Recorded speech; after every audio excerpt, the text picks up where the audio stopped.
Parameter of law के इस episode में मैं आज आपको कैपिटल पनिशमेंट, मृत्युदंड या फांसी की सजा क्या होती है इस बारे में प्रोविजन बतलाता हूँ।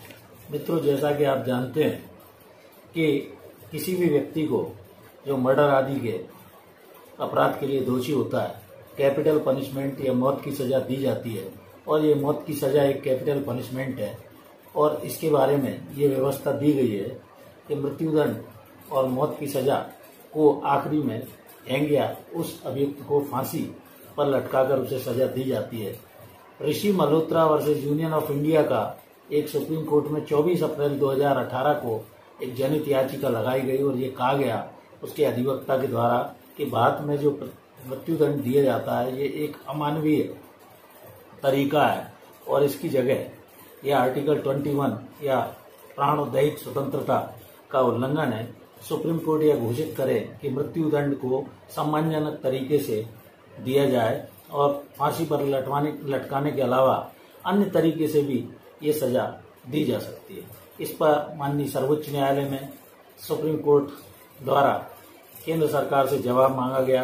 केंद्र सरकार द्वारा अपना एफिडेविट फाइल किया गया और ये कहा गया कि Bachchan Singh versus state of Punjab के मामले में रेयरेस्ट ऑफ द रेयर अर्थात दुर्लभतम मामले में ही ये सजा दी जाती है और सजा जो फांसी की है वो सरल अगर कर दी जाएगी तो अपराधियों में डर इसका खत्म हो जाएगा और मृत्युदंड का यही सर्वोत्तम तरीका है और ये पूरी तरह कार्यपालिका या एग्जीक्यूटिव के अधिकार क्षेत्र का विषय है। ये आर्टिकल 354 है उसके क्लॉज 5 में मौत की सजा तब तक दी जाती है जब तक उसे फांसी के फंदे पर लटकाया जाता है, उसकी जब तक मृत्यु नहीं हो जाती है।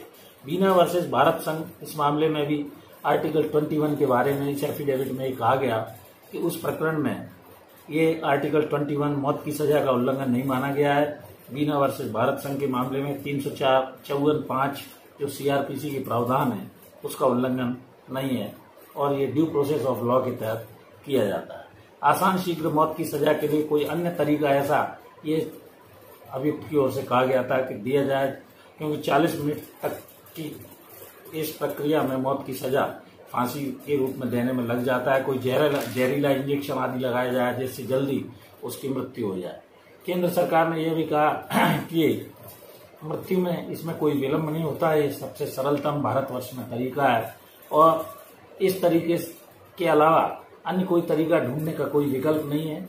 दुनिया में 58 ऐसे देश हैं वर्तमान में जहां गोली आदि मार दी जाती है तथा 73 देशों में गोली मारी जाती है और 58 ऐसे देश हैं जहां गोली मारी जाती है। भारत में फांसी भी एक ऐसा तरीका है जो 33 देशों द्वारा वर्तमान में अपनाया जा रहा है। 6 देशों में पत्थर मारकर या स्टोन मारकर भी इस तरह का मृत्युदंड दिया जाता है। दुनिया के 5 देशों में जहर का इंजेक्शन भी दिया जाता है तथा 3 देशों में सिर को धड़ से अलग कर दिया जाता है। 58 ऐसे देश हैं जिनमें मृत्युदंड देने के लिए इस प्रकार की प्रक्रिया अपनाई जाती है।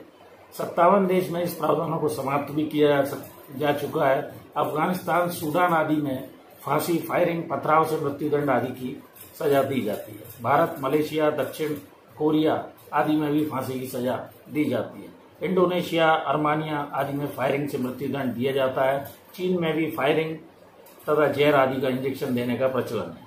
अमेरिका में जहरीली गैस, फायरिंग और फांसी आदि की सजा दी जाती है।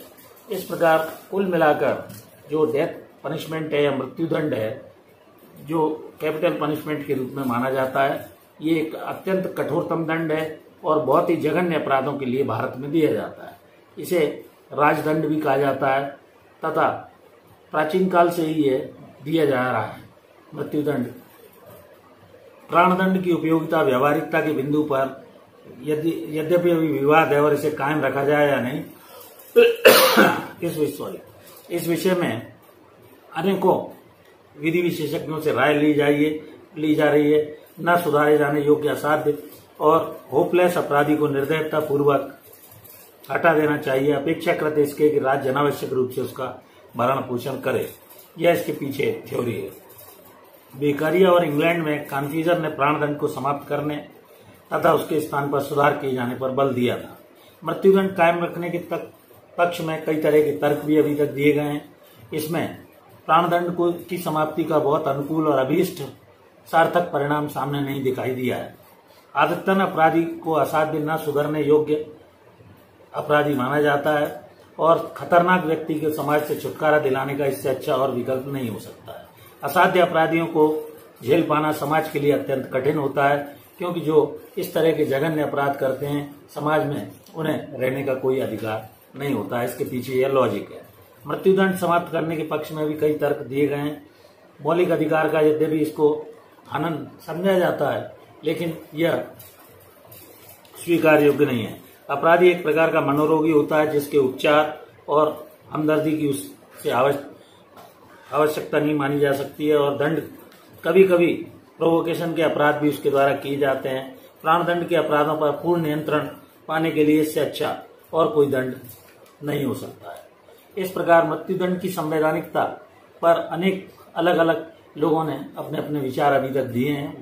Bachchan Singh versus state of Punjab के मामले में उच्चतम न्यायालय ने यह मानने से इनकार कर दिया था कि प्राणदंड को article 21 of the Indian constitution का उल्लंघन नहीं माना जा सकता है, और दंड प्रक्रिया संहिता 1973 की धारा 354(3) के अनुसार मृत्युदंड के विशेष कारणों का उल्लेख किया जाना आवश्यक होता है। इस प्रकार सामाजिक, वैज्ञानिक और मनोवैज्ञानिक रूप से की तराजू पर यदि देखा जाए तो प्राणदंड के पक्ष का पलड़ा हमेशा भारी है, और इसी आधार पर ये मृत्युदंड या कैपिटल पनिशमेंट अभी तक भारत में प्रचलित है।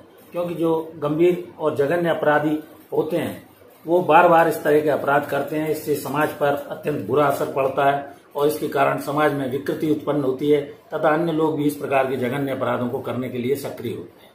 तो मैं साधारण और सरल भाषा में आपको मृत्युदंड के संबंध में प्रावधान बताया। आशा करता हूँ मेरा यह वीडियो अच्छा लगा होगा। आपसे अनुरोध है कि यदि अभी तक आपने इस चैनल को सब्सक्राइब नहीं किया है तो please subscribe my channel parameter of law on YouTube.